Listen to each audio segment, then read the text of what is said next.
வணக்கம். 9 இரவுகளைக் கொண்ட நவராத்திரி திருவிழா தெய்வீக அன்னையின் 3 பரம வடிவங்களை போற்றுகிறது. துர்க்கை சக்தியையும் பாதுகாப்பையும் அருள்கிறாள். லட்சுமி செல்வத்தையும் வளத்தையும் அருள்கிறாள். ஆனால் சரஸ்வதி அம்மன் நம்மை அறியாமையின் இருளிலிருந்து மீட்டெடுத்து ஞானம், கல்வி, கலை மற்றும் உண்மையை அருள்கிறாள். சரஸ்வதி என்ற பெயர் சரஸ் என்ற சமஸ்கிருத சொல்லிலிருந்து வந்தது. அதாவது ஓடுதல் அல்லது ஓடுகின்ற நீர்.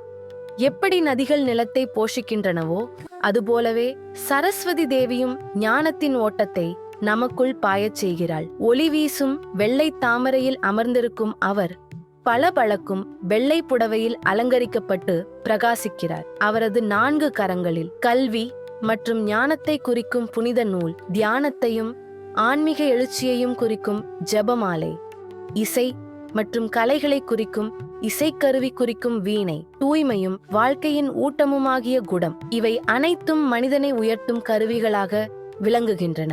அவளின் வாகனமான அன்னம் உண்மை மற்றும் பொய்யை பிரித்தறியும் விவேகத்தை கற்றுத்தருகிறது. சில சமயங்களில் தோன்றும் மயில் உலகியலான ஆசைகளை கடந்து செல்லும் தெய்வீக வழியை நினைவூட்டுகிறது. வாக்தேவி என அழைக்கப்படும் சரஸ்வதி சொற்களின் சக்தி, இலக்கியம், கவிதை, உரையாடல் ஆகிய அனைத்திற்கும் தாய். அவளது அருளின்றி எதுவும் ஒலிக்காது, எதுவும் நிறைவுறாது. ஆனால் அவளது ஒளி பண்டைய காலத்திலேயே நின்றுவிடவில்லை. அவளது ஓட்டத்தில் வேதங்களும் சாஸ்திரங்களும் கலைகளும் மட்டுமல்ல, இன்றைய அறிவியலும் தொழில்நுட்பமும் பாய்கின்றன.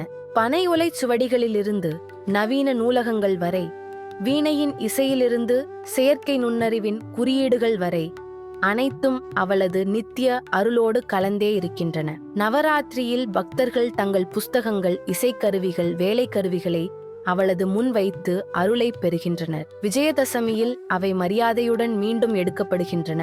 ஒவ்வொரு கல்வி பயணமும் அவளது அருளால் துவங்குகிறது என்பதை உணர்த்தும் சின்னமாக அன்றைய தினம் குழந்தைகள் வித்யாரம்பம் சடங்கில் கலந்து கொண்டு தங்கள் முதல் எழுத்தை அரிசி அல்லது மணலில் எழுதுகின்றனர். வாழ்நாள் முழுவதும் கல்வி வளர வேண்டும் என்பதற்கான அடையாளமாக. ஓ சரஸ்வதி தேவி, நீ கல்வியின் தாய், நீ இசையின் இனிய ஒலி, நீ சத்தியத்தின் குரல், நீ அறிவின் ஒளி. காலத்தையும் இடத்தையும் தாண்டி மனித குலத்தின் கடந்த காலம், நிகழ்காலம், எதிர்காலம் அனைத்தையும் இணைக்கும் புனித நதியாய் நீ ஓடுகிறாய். நாம் அவளை வணங்கி ஞானமும் படைப்பாற்றலும் உண்மையும் நிறைந்த வாழ்வை அருள வேண்டும் என பிரார்த்திப்போம். சரஸ்வதி தேவியின் அருளை பெறுவோம். வாழ்க வளமுடன்.